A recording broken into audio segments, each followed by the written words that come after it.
Thank you, the Honorable Sherwin Gatchalian, the Chairperson of the Committee on Finance of the House of the Senate of the Philippines. Assalamualaikum, warahmatullahi wabarakatuh. Madayaw, mayong adlaw, kaninyong tanan. Magandang araw sa inyong lahat. The Office of the Vice President stands resolutely as a people's institution. Despite challenges, nothing has so far been insurmountable enough to take OVP off its track, derail its course, or completely incapacitate the institution and stop it from serving the interests of the people. The establishment of 10 OVP satellite offices and an extension office in Tondo, Manila has been pivotal in bringing the national government closer to underserved communities across the country with timely and significant government interventions. These offices enhance the efficiency and effectiveness of OVP services, ensuring that help reaches those who need it most.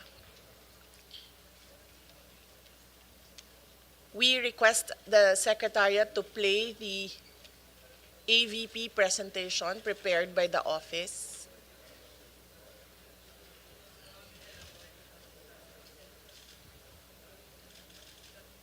Kinsay tao na ako sa Secretariat.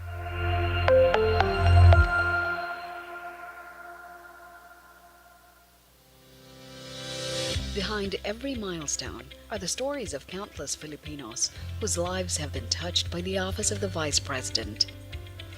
We are committed to bringing tangible change directly to those who need it most. Recognizing that peace is built on hope and opportunity, the OVP made the strategic decision to bring its Pagbabago program to Patikul Sulu, a former battleground. Mahirap talaga noon. Karanas kami sobra. Pati yung naghanap buhay, sobra talaga ang naranasan namin. Pero iba na ngayon. Maganda na yung sitwasyon natin ngayon. Nakabalik na kami dito. By providing students with the tools they need to succeed, the OVP empowers them with a sense of dignity, inspiring them to learn and giving them a renewed sense of hope for their education and their future. The Pagbabago campaign is a two-pronged investment in our future. We have distributed over 400,000 bags and planted close to 1 million trees across the country. Our operational excellence and financial discipline ensure every peso counts. The women of Barangay Adia received a 150,000 peso grant and generated a remarkable profit of 102,000 pesos in just 4 months. Our grants are strategically distributed to ensure maximum impact. Group enterprises receive an average grant of 150,000 pesos, while individual beneficiaries are provided with 15,000 pesos, ensuring every peso supports the right scale of enterprise. Madami na pong mga gobyerno na nakaupo, wala pa hong nag-alok sa samahan ng mga kababaihan. Nawa po ay marami pa po kayong matulungan ng mga samahan katulad po ng aming samahan. For many survivors of Typhoon Yolanda, a new home came with a new challenge, the daily struggle of commuting. The OVP's Libreng Sakay bus was the answer. Libreng Sakay alleviates the financial burden on working Filipinos and gives them back a sense of comfort and safety. Ay naku, napakalaking tulong ho. Napakalaking ginawa, especially sa mga estudyante pa rin. Katulad ko, meron akong high school. Mag-high school ngayon, nakasakay ng libre na. Since 2022, the Libreng Sakay program has provided over 2.5 million free rides. This program gives a much-needed financial break to workers and students in key cities across the Philippines. The OVP launched the Janaza Kit initiative in the Bangsamoro Autonomous Region in Muslim Mindanao. This tailored support provides essential items for Islamic funeral rites. Ensuring cultural sensitivity is a cornerstone of our service, providing dignity during a time of grief. Napakagandang inisyatibo ito ng ating VP. Ang kahalaga nito sa amin, mandatory po ito sa amin. Kahit walang-wala kami, dapat hanapin namin ng paraan para makabili lang kami ng ganito. Kaya kung may ganito na, ay naku, alhamdulillah, napakalaking tulong po sa amin. Kasi hindi na po kami maghihirap. Our medical and burial assistance programs have provided a lifeline for Filipinos in their time of need.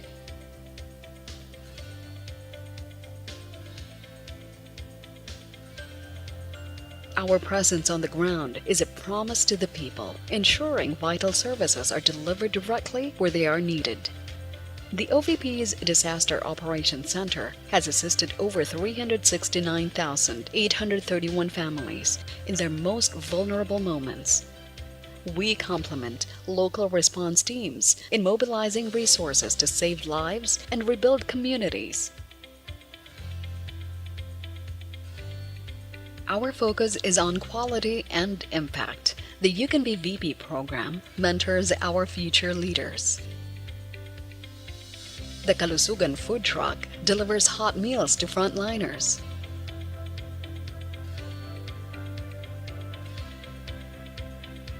And our RISE program provides food security to families in crisis.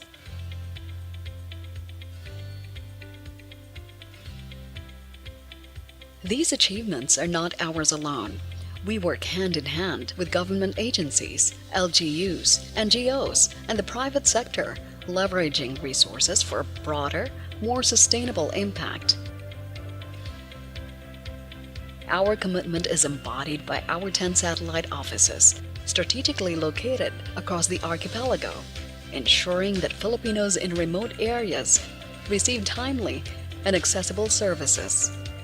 The Office of the Vice President remains steadfast in its mission to serve, to uplift, and to empower every Filipino.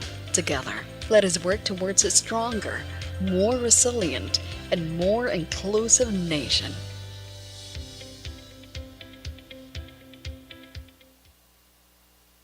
The successful delivery of OVP service was fueled by the courage of the men and women of the office, courage to be committed public servants working to ensure that all Filipinos experience government regardless of their proximity to the capital.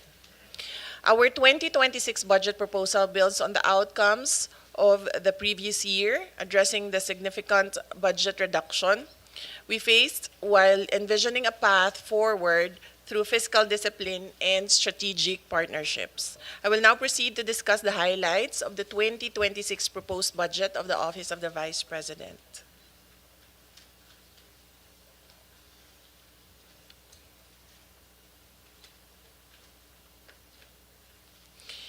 Good morning, everyone.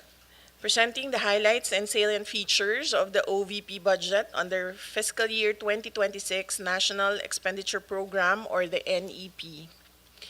The Department of Budget and Management has recommended a budget of 902,895,000 for fiscal year 2026 vis-a-vis the 942,038,000 of the proposal of the Office of the Vice President. The amount recommended is 21.33 higher than the fiscal year 2025 budget as appropriated.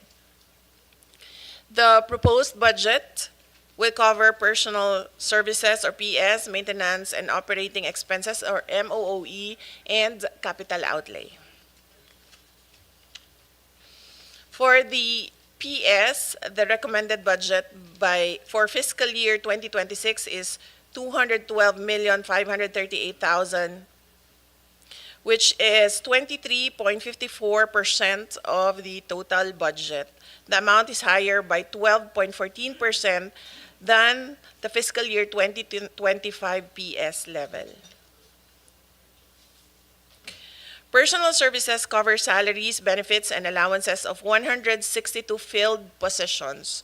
It also includes the special duty allowance for military and uniformed personnel and salary for non-permanent positions. The total proposed OVP's budget, including retirement and life insurance premiums or RLIP, is 212,538,000.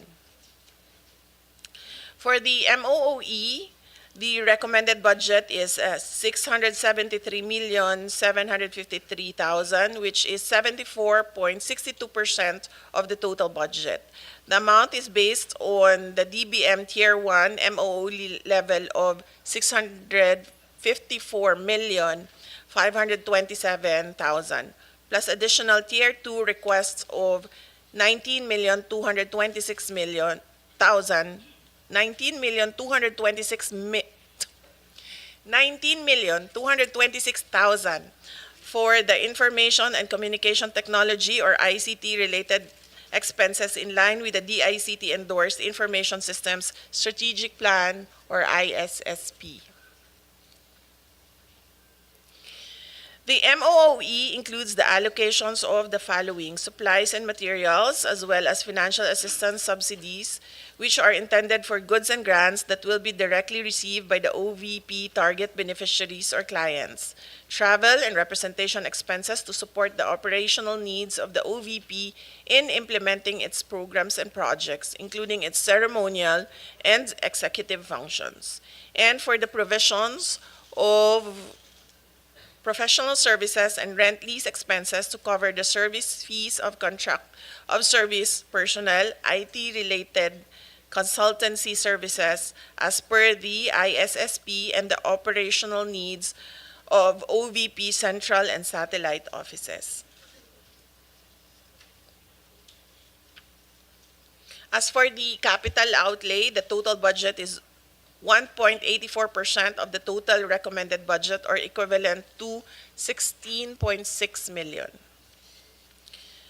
The recommended capital outlay covers the procurement of various information and communication technology outlays consistent with the ISSP. By appropriation source, the amount under agency-specific budget is 889,236,000 and 13,695,000 under automatic appropriations for the RLIP.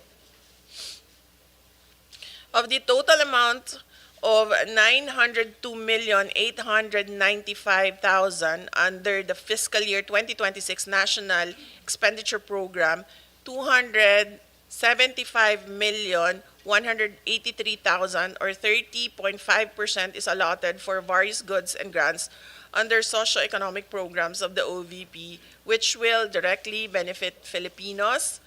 This excludes the logistics and other costs which are necessary to implement the programs.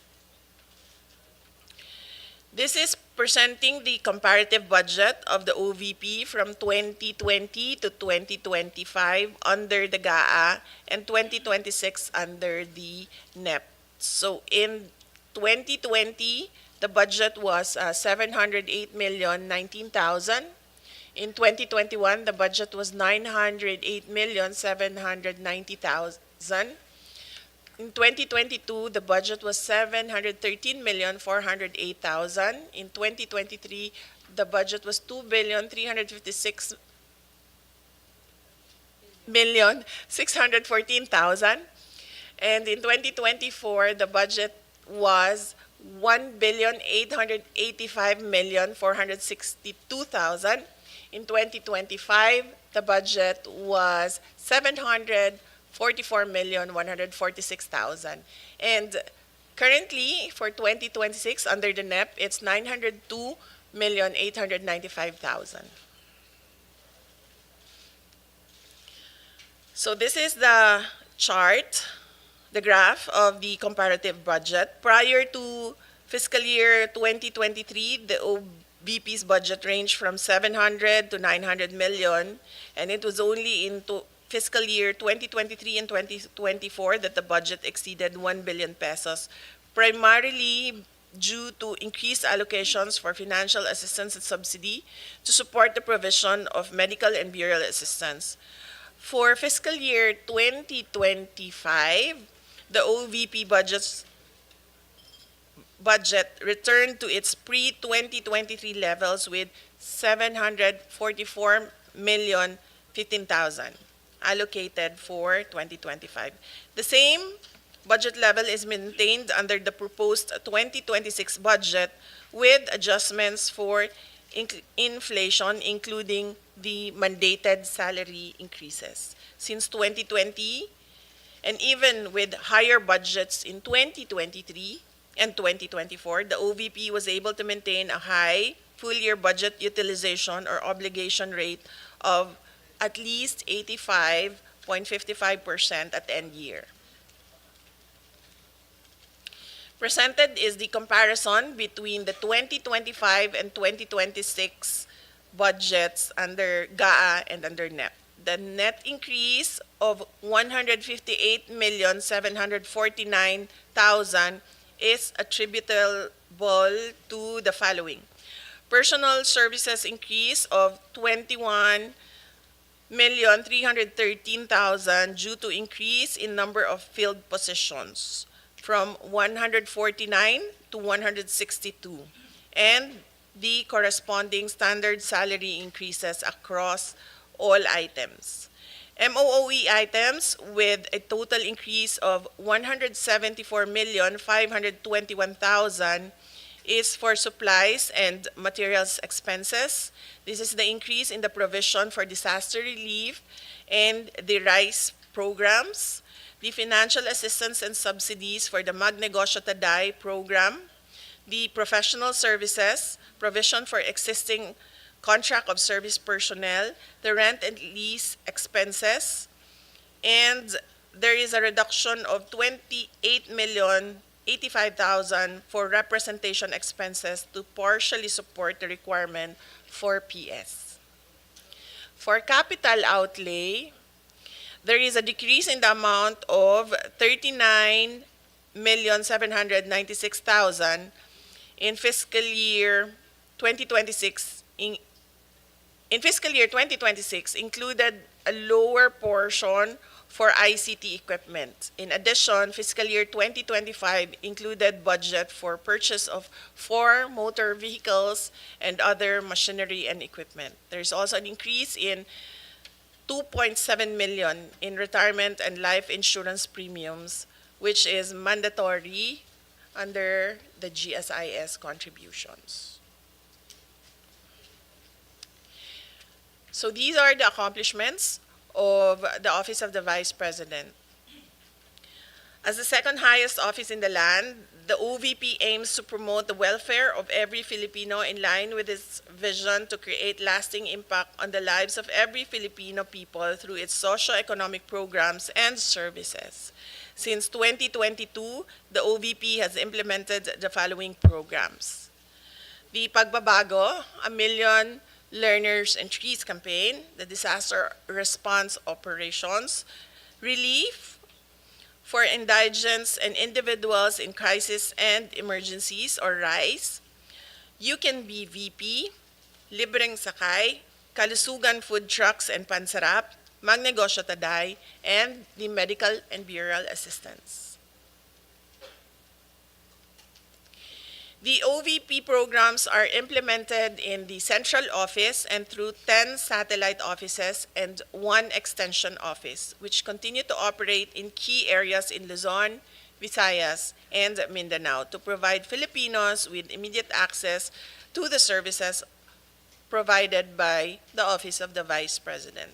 In Luzon, we have the Cagayan Valley Satellite Office located in Kawayan City, Isabela. In Pangasinan Satellite Office, we have the office located in Dagupan City, and for the Bicol Satellite Office, we have the office in Legazpi City. In Visayas, for the Cebu, Bohol, and Siquijor Satellite Office, it is located in Cebu City. And for Eastern Visayas Satellite Office, it is located in Tacloban City. And for the Panay and Negros Islands Satellite Office, it is located in Bacolod City. And in Mindanao, for the Caraga Satellite Office, it is located in Butuan City. In Southern Mindanao, it is located in Davao City. And for BARM, it is in Cotabato City. And for Western Mindanao, it is in Zamboanga City.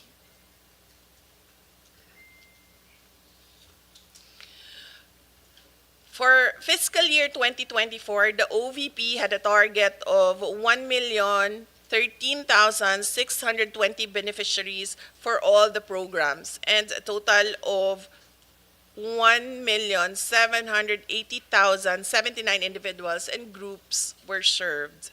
The high performance was achieved with the help of 470 strategic partnerships that were established with government agencies, civil society organizations, medical institutions, and other external stakeholders. Likewise, the OVP successfully implemented 99% of all planned projects and achieved a high average satisfaction rating of 98% for its services, including the requests acted upon within the standard processing time. Finally, the office completed a total of 490 engagements with partners and stakeholders. As to the financial targets in 2024, the OVP obligation rate was above the 85% mark. The OVP had 85.55% budget utilization rate with 1.783 billion amounts obligated, and with a disbursement rate of 86.03% or 1.53 billion disbursed.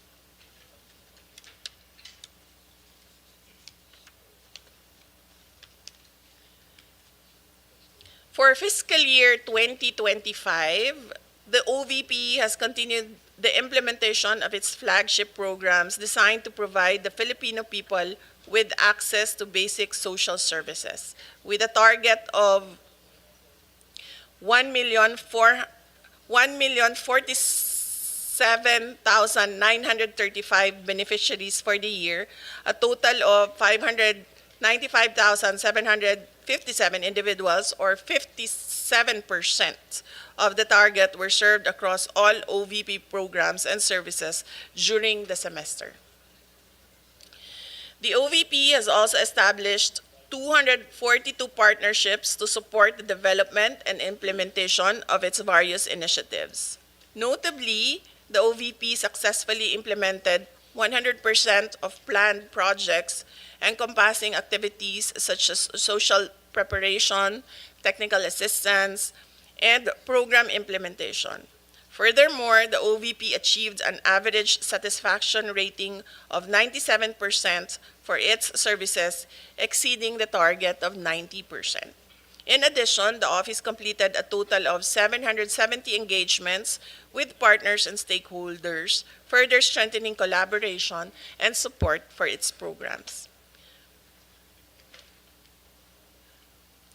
As of June 30, 2025, the OVP has 756.33 million total release allotments and a continuing appropriation equivalent to 147.1 million, totaling the available allotment for the year to 903.43 million. For the first semester, the OVP has already obligated 34.3% of the available allotment received, equivalent to 309.69 million, and with a disbursement rate of 66.8% or 206.83 million. Although the current rate of 34.3% falls short of the mid-year target, the OVP's mid-year utilization rate remains consistent with previous years, which are below 50%, since some of the OVP programs are implemented only in the second semester of the year, such as the Pagbabago program, wherein bag distributions are made after the opening of the school year, and activities for disaster response, which are usually during the typhoon season starting July, and some procurements are ongoing. With these, the OVP remains on track in maintaining an obligation rate above 85% by year-end, as has been achieved in prior years.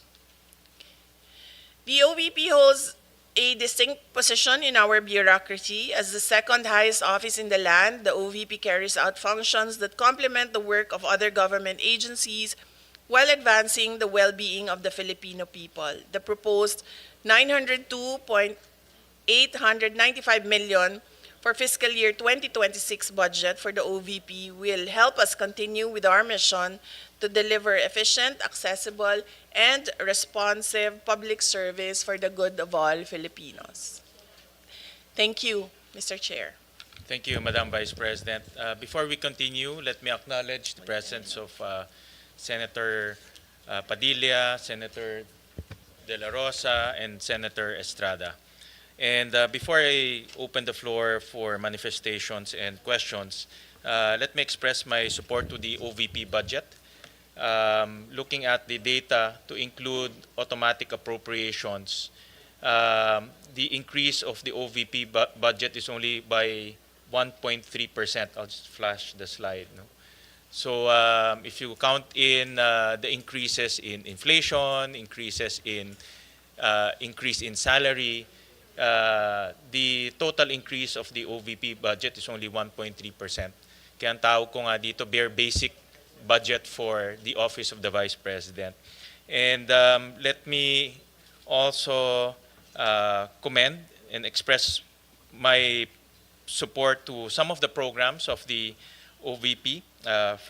One of the programs na alam ko mahalaga sa mga kababayan natin, yung pagbabago campaign project in which nagbibigay ang OVP ng mga school supplies. No? Simpleng bagay ito pero sa mga constituents natin, ang school supplies, napakalaking bagay na rin. So to date, meron nang nagbigay na 403,000 na mga school supplies. Another project that I also support is the Pansarap project or the feeding program for severely wasted students. Alam natin, almost 20% of our students are malnourished. So to date, there are about 16,000 students that were fed by the Pansarap project. Another project that I find notable is the Kalusugan food truck, in which the OVP is also helping evacuees, yung mga tinamaan ng mga kababayan natin ng salanta, o nasalantang mga kababayan natin. To date, they have already given 6,500 evacuees with feeding program and support. And another program that I find notable, yung RICE program, the Relief for Individuals in Crisis and Emergencies, nagbibigay ng bigas sa mga mahirap nating kababayan.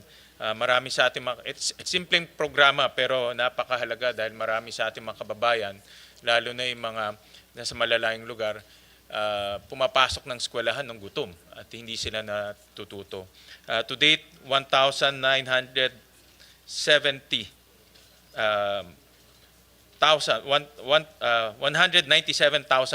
beneficiaries ang nabigay na ng RICE program ng ating butihing Vice Presidente kasama ang kanyang mga kasamahan sa OVP. Alam ko marami pang mga programa pero ito yung mga programa na para sa akin ay may kaugnayan sa edukasyon at ang edukasyon ay isa sa mga mahalaga na advokasya natin at ang ating Vice President bilang dating kalihim ng Department of Education, alam niya yung mga pangangailangan ng ating mga mag-aaral at mga estudyante. So I support all of these programs.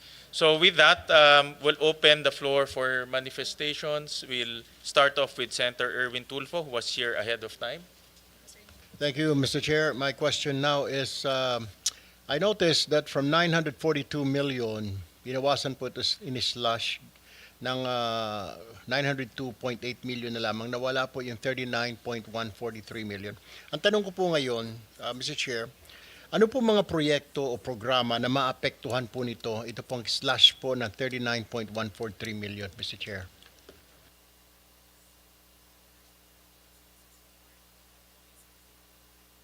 Mr. Chair, may I be recognized? Attorney Sanchez. Thank you, Mr. Chair. Your Honor, the amount that was not considered by the DBM only pertains to ICT equipment. So out of our original request, only a portion of that was included in the NEP. So we will just reprioritize the ICT equipment that we will procure and will work within the budget that was provided in the NEP. So Mr. Chair, nabawasan po ito para sa ICT po ninyo. So saan ho na manggagaling ngayon yung kailangan ninyong purchase for this purpose, Mr. Chair? As mentioned, Mr. Chair, we will just review our requirements and prioritize based on the urgency of the ICT equipment that we need to procure. So some of the items will have to be deferred or we may need to forgo some of the items, Mr. Chair. Ano-ano po, Mr. Chair, mga bago existing programs ng OVP na popondohan po ng OVP this year? Kasi I noticed from 744.1 million po na budget ng 2025, you're asking for 902. Pero nabanggit nga po ni VP kanina na mostly ay sa MOOE, mapupunta po 100 plus million po yata. Now, kaya ang tanong ko po ngayon, ano-ano po mga programs, existing programs, o mga bago na popondohan po ng OVP? Yes, Mr. Chair. Basically, it would be the same programs that we are implementing this year in 2025. So we will just include additional provision for Negosyo Ta because in 2025 we are only using the continuing appropriations from 2024. So part of the increase will also go to the procurement for disaster relief operations, Mr. Chair. All right, Mr. Chair, I notice also, ongoing po ba ito, Mr. Chair, itong OVP program activities, ito pong Janaza Kit Assistance, tsaka Sympathy Flower Program, is this ongoing or is this new program of the OVP? It's part of our ongoing programs, Mr. Chair. It used to be part of our medical and burial assistance program, but we are running it as a separate program now because instead of giving monetary grants, we provide a kit, Janaza kit, Mr. Chair. Mr. Chair, I just noticed, kasi po, like I have an office at Zamba Sultan, Zamboanga City. Yung mga kababayan po nating Muslim, pag may burial po, hindi naman po sila gumagamit na ataol, kundi naghihiram na lang po ng sasakyan, which I provided my office there in Zamba Sultan, Zamboanga City. Halos everyday po, hinihiram po ng mga kapatid nating Muslim para maisakay po yung bangkay, para mailibing. Pero maganda pong programa itong Janaza Kit Assistance and Sympathy Flower Program. My last question, Mr. Chair, kung meron pong dapat i-prioritize ng committee na ito, ano po ang mga dapat dagdagan na pondo? Saan, Mr. Chair? Ms. Sanchez, before you respond, let me recognize the presence of our Majority Leader, Senator Zubiri. Yes, Mr. Chair, that would be the disaster relief operations. Since that is the second highest requested but assistance from the Office of the Vice President after the medical and burial assistance. That's all from me, Mr. Chair. Thank you po. Thank you, Senator Tulfo. Next will be Senator Go. Mr. Chairman, Yes. before we recognize the other members of the Senate, I know many of you just want to make manifestations. We have parliamentary courtesy here when usually in my how many budgets that I've handled, I've been to almost 23 budgets already.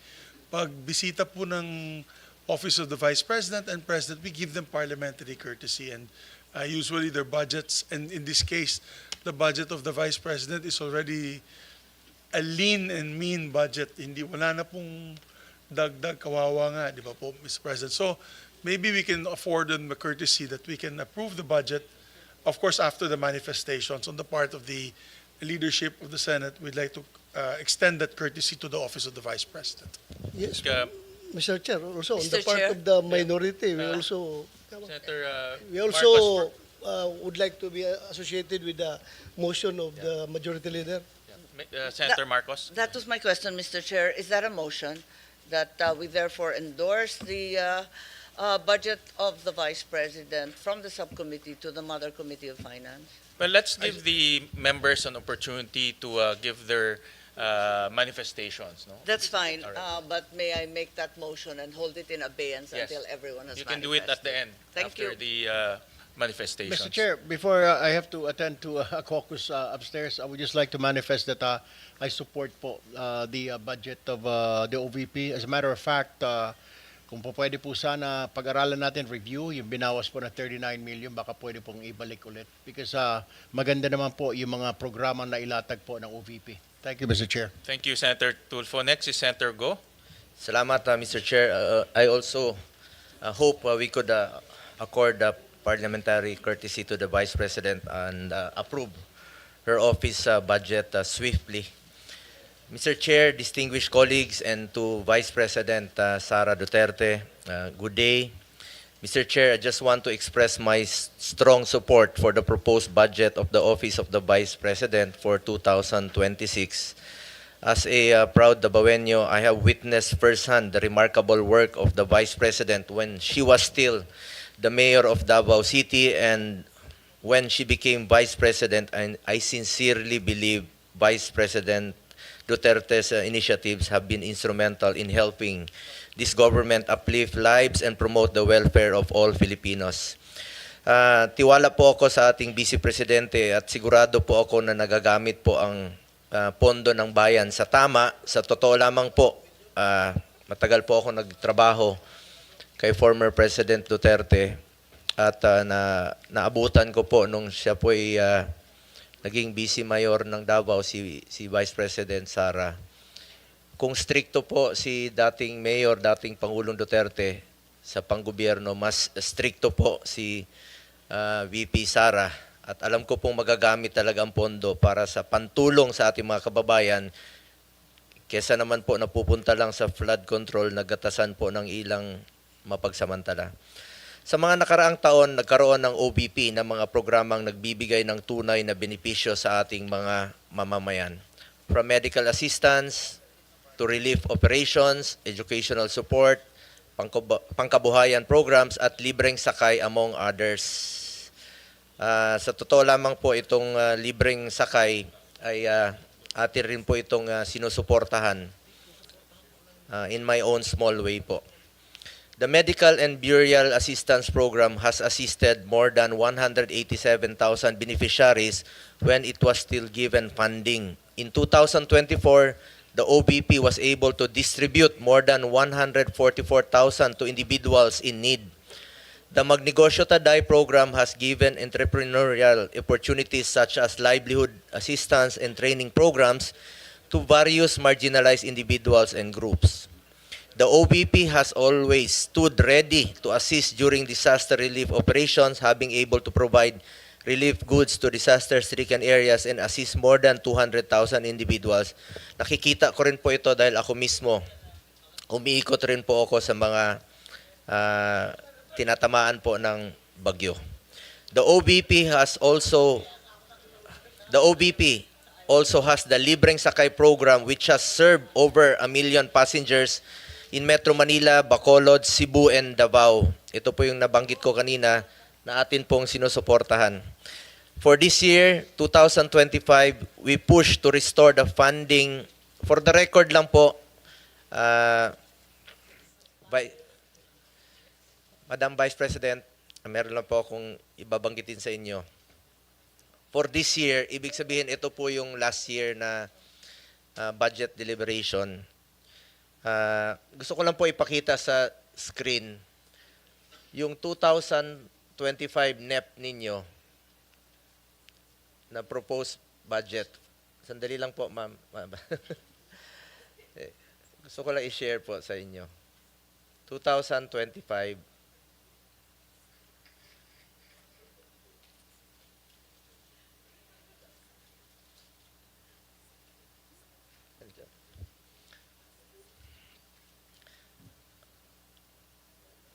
Hindi, yung 2000 NEP. Saan na yan? Ayun. Yung 2025 na NEP ninyo, yun po yung proposed budget ninyo for this year sa 2025. Pagdating po rito, after the GAB, ibig sabihin, after dumaan po sa lower house, ginawa pong 733 million. So ibig po sabihin na nabawasan po pagdating dito sa Senado. Ito po yung sa 2025. We push to restore the funding for socio-economic programs of the OBP, which was cut by the lower house. Dahil alam natin na malaking tulong po ito sa mahalagang programa po ng OBP na may direktang benepisyo sa ating mga kababayan. From the proposed 2 billion in the NEP, the OBP only received 733 million in the 2025 GAA. Hindi po napondohan at binawasan po ang pondo sa mga programa na pangtulong po sa ating mga kababayan. In fact, I wrote a letter to then Finance Chair Senator Grace po to restore funding for the OBP. Nakakalungkot lang po na hindi ito napagbigyan. Majority rules dito at minsan po'y small bycam po ang nagdi-decide. Marami po sanang matutulungan ito kung na-approve po itong budget. Ma'am, ayan po yung sulat ko for yung last year po. Sa totoo lang po, inihalal po ang Vice President hindi lamang para umupo sa pwesto at maging spare tire. Inihalal po siya para maging working Vice President para maglingkod at tumugon sa pangangailangan ng ating mga kababayan. That is why for next year, I urge the Senate to support the budget of the OVP in full. Napakaliit po ng increase. 1% lang po. Pero alam naman natin na marami pong matutulungan. Kung pwede lang po, Mr. Chair, kung allowed po ito, bawasan po ang budget ko sa opisina sa Senado. Kahit konti, ilagay na lang po sa OVP. Mr. Chair, lahat tayo na sa gobyerno, public servants, we are meant to serve the Filipino people. Basic mandate po ang tumulong, lalo na po sa mga nangailangan ng social services.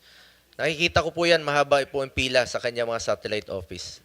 We must further empower and help BP's office to respond to the needs of the Filipino people, especially the marginalized sector. Muli, nais ko pong ipahayag ang aking suporta para sa budget ng OBP. Alang-alang na lang po sa mga kababayan nating mahirap. Let's support her to be a working Vice President. Maraming salamat po. Maraming salamat, Senator Go. Next is Senator Marcos. Yes, karangalan at ligaya ko na makasama sa ibang mga project na ito. Kaya alam ko na talagang magaganda at tulong sa ating mga mamamayan ang ginagawa ng OVP. Bilyon-bilyon ang naririnig nating na hinahatid na tinatawag na basura doon sa flood control. Kung tutuusin, wala pang 1 bilyon ang hinihingi ng OVP. Barya lang po ito, ibigay na po natin, dagdagan pa. At dahil dito, nagmotion na po ako na sana ipasa na natin at i-endorso na sa malaking komite. So, Mr. Chairman, if I may. So, there was a motion duly seconded by Senator Amy Marcos. I made that motion earlier. Of course, with the amendment that yung budget daw ni Senator Bongo, idagdag natin sa OVP. Kasi siya na mismo nag-offer, Mr. President. So, you can make that amendment in the budget para madagdagan sila. I so move, Mr. Chairman. Second motion, Mr. Chairman. Senator Padilla, do you have any manifestation? Before I act on that, I know that you have my manifestation. Maraming salamat po. Sinusundan ko na po ang silambit ni Senator Marcos at si About Senator Zubiri. Yeah, thank you. Senator Estrada, before I act on the motion, Well, first of all, I Second. fully support the budget of the Office of the Vice President. And then I would like to associate myself again with the statement of Senator Bongo. Total naman, meron nagsabi ni isang senador na malaki insertion natin. Ibigay na natin sa Office of the Vice President para maging working Vice President siya. Thank you for that manifestation. There's a motion made by our Majority Leader and Senator Marcos, duly seconded by Senator Bato, Senator Padilla, Senator Estrada. Is there any objection? Hearing none, the budget of the Office of the Vice President is now deemed submitted for plenary's consideration. So, congratulations. Thank you very much, Thank you, Madam Vice Mr. President. Chair, and thank you, members of the Senate. Maraming salamat. Thank you. This budget briefing is hereby suspended.